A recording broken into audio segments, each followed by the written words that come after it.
Tip number 238 from the book 501 Contractor Tips. We are starting a new chapter here on selling the job. Tip number 238 is simple. Do not scare your customers into signing a contract. Now, obviously this might have a few variations to it. If your home has a bursted water pipe and there's water spraying all over your kitchen cabinets, this obviously wouldn't apply to this, and hopefully the consumers, your clients, would have enough common sense to know better.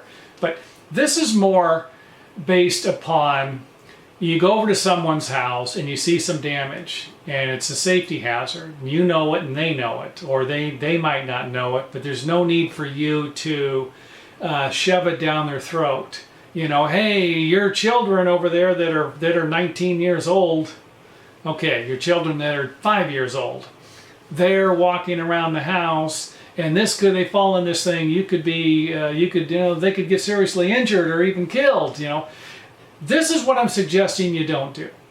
Go out to the job.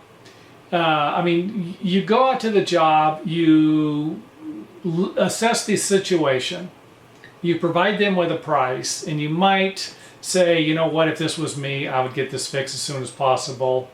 But to go into a home and to make a mountain out of a molehill, and I've seen contractors do this before. If you don't get that fixed, it's going to cause you more damage and cost you more money. I'm not going to provide you with a bunch of examples, because these examples could be used by contractors who are going to use the scare tactic or are currently doing it.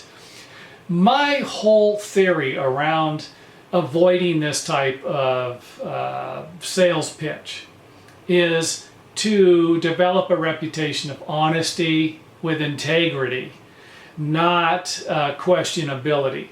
You scare someone into signing a contract, and then they start thinking a few days after they signed it, or maybe you're already done with a job, you're currently working on the job, it starts to dawn on them that maybe you put some pressure on them to sign the contract, and they're not happy.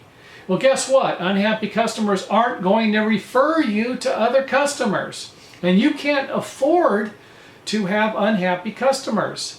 And that's the whole reason why I'm suggesting not to use unscrupulous sales pitches or activities, something to where you're going to benefit and they're going to benefit, but you're going to benefit more because you just gave them a price that had a 50% markup on it.